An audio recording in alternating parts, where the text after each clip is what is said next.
శుభకార్యాలు మాఘమాసంలోనే ఉంటాయేంటి? ఈ టాపిక్ గురించి మాట్లాడదాము. ఉత్తరాయణ పుణ్యకాలంలో మాఘమాసం వస్తుంది. శీతోష్ణాలు సమంగా ఉండి ఆహ్లాదకరంగా ఉండే మాసం ఇది. మాఘమాసంలో పెళ్లి జరిగితే కార్తీక మార్గశిర మాసాల్లో బిడ్డ పుడతాడు. కార్తీక మార్గశిరాల్లో పుట్టిన పాపలు ఆరోగ్యంగా ఉంటారు. అందరూ వ్యవసాయ పనులు లేకుండా ఇంట్లోనే ఉంటారు. తల్లి బిడ్డల క్షేమ సమాచారాలు చూడడానికి ఎంతో వీలుగా ఉంటుంది. వైశాఖంలో వివాహం జరిగితే మాఘమాసంలో బిడ్డలు పుడతారు. పుష్యమాసంలో పంట చేతికి వచ్చి డబ్బులు ఉండే కాలం. పుష్యం తర్వాత వచ్చే మాసం మాఘమాసం కాబట్టి మాఘమాసం మధుర మాసం అంటారు పండితులు. మాఘమాసం శుభకార్యాలకు, మార్గశిరం భక్తి కార్యాలకు శుభప్రదమైనది. మాఘమాసంలో నదుల నీరు, చెరువుల నీరు పరిశుభ్రంగా ఉంటుంది. ప్రకృతి వల్ల ఎటువంటి తంతరలు ఉండవు. వర్షాలు కానీ, ఎక్కువ వేడితో ఎండలు కానీ, ఎక్కువ చలి కానీ ఉండవన్నమాట. మన దేశం వ్యవసాయ దేశం. వ్యవసాయమే మనకు ముఖ్య వృత్తి.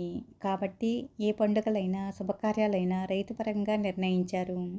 దేశాభివృద్ధికి కృషి కార్మికులే ముఖ్యమని మన పూర్వీకులు ఎప్పుడో గుర్తించారు. కాబట్టి తిరునాళ్ళు, జాతరలు, పండుగలు, పెళ్ళిళ్ళు కృషిపరంగా, కృషికుల సౌలభ్యపరంగా ఉండేటట్లు నిర్ణయించారు. మాఘమాసంలో కాయగూరలు విరివిగా దొరుకుతాయి. పండ్లు, ఫలాలు కూడా అంతే. మాఘమాసంలో వివాహం జరిగితే తరువాత ఎండాకాలం వస్తుంది. సూర్యశక్తి వల్ల ప్రాణులలో సంయోగేచ్ఛ కలుగుతుంటుంది. కాబట్టి నూతన దంపతులకు అనురాగం అభివృద్ధి చెందుతుంది. మాఘమాసం నుండి ఆషాఢ మాసానికి 6 నెలల సమయం ఉంది.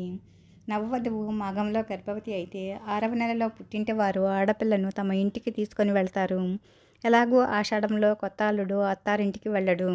ఆషాఢంలోనే పొలం పనులు ప్రారంభం జరుగుతాయి కాబట్టి కొత్త పెళ్లి కొడుకు ఇంటి దాస్తని వదిలి పొలం పనుల్లో మునిగిపోతాడు. కష్టపడాల్సిన యువకులు భార్యా వ్యామోహంలో పడితే పొలం పనులు ఎవరు చేయాలి? ఆహారాన్ని కుటుంబానికి ఎలా సమకూర్చాలి? అన్ని సమస్యలే, అన్ని ఇబ్బందులే కలుగుతాయి. ఈ కారణంగానైనా వివాహాలకు మాఘమాసమే మంచిది.